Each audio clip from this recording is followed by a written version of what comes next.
Hey there, how's it going everybody? Welcome back, Plant Abundance here. Today I'll be sharing with you 4 tips that I've learned that'll help stop birds from eating your garden. Now this is an important topic. I know a lot of folks out there are concerned about it because they're afraid that they're going to put in all this work into their garden and then they're going to lose it all to the wildlife. So these 4 tips that I'll be sharing with you today are tips that I developed over time through trial and error, and I truly feel if you put these tips into action, you'll have the same success that I'm experiencing.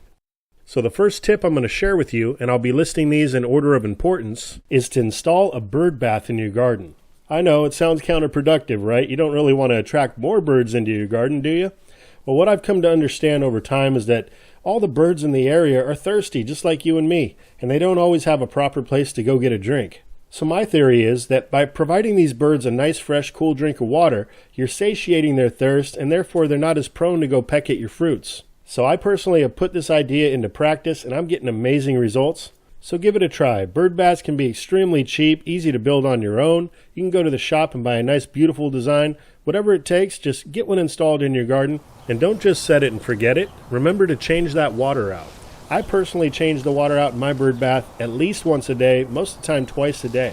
And I'm sure like me, you'll be amazed when the birds actually sometimes sing to you as you're changing that water.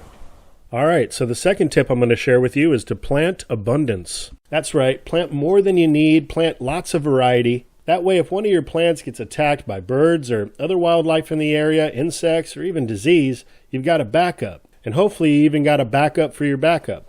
I found that a diverse garden with lots of different choices encourages grazing for many animals that come in rather than just focusing on one particular plant. So not only are you hoping to guarantee that you'll be gaining a fruitful harvest every year, but you'll be able to share a little bit with the wildlife without it being too big a deal.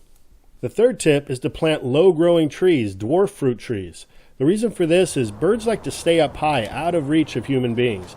So when you plant out dwarf fruit trees and you prune them down to a manageable height, the birds are going to go elsewhere. They may come by and visit for a short time, but they're going to go perch up and hang out in the taller trees. And if you don't have any taller trees in your yard, well, chances are your neighbors do. You got a 15, 20, 25-foot fruit tree, not only are the birds going to create habitat in those trees, but they're going to obviously peck on the fruit because they're there anyway, right? Now the fourth tip is going to be to utilize manual controls. Now this is my least favorite method, but absolutely necessary in some cases, especially when you're building up a larger garden with more diversity. In the beginning, you may need to do a little bit more protecting. One of the most common products to do this is bird netting. It's very easy to install, easy to take down, and it's reusable. There's also another product called flash tape that you can tie up in your fruit trees and it'll blow in the wind kind of like a streamer, and the shiny surface on this flash tape will reflect the light in different directions as it's blowing in the wind, and the birds will perceive this as movement and tend to stay away. Sometimes a good scarecrow can do the trick. Maybe you can build one that actually blows in the wind as well and creates movement with streamers and all of that. Also, a well-trained dog or two could actually do a really good job keeping at bay some of the larger birds and even other wildlife that may come into your garden. So those are the 4 steps that work for me, and I believe they'll work for you.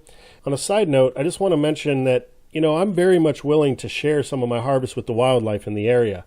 They're part of this planet just like us. We're all part of a balanced ecosystem when we work together.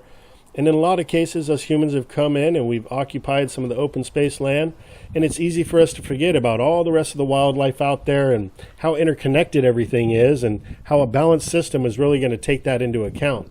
So I just encourage you, if you lose some of your harvest, don't fret over it. It's a much more relaxed approach. It's a less stressful form of gardening when you take that type of a mindset. And only when things got way too out of balance and I lost too high of a percentage of my crops would I then resort to the manual controls and do my best as part of nature to take care of the situation.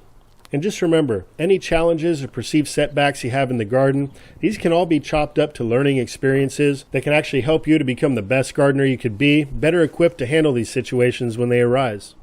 Well, that's it for now, everybody. As always, I hope this video finds you and finds you well, out in the world and out in your garden, planting more abundance in your life.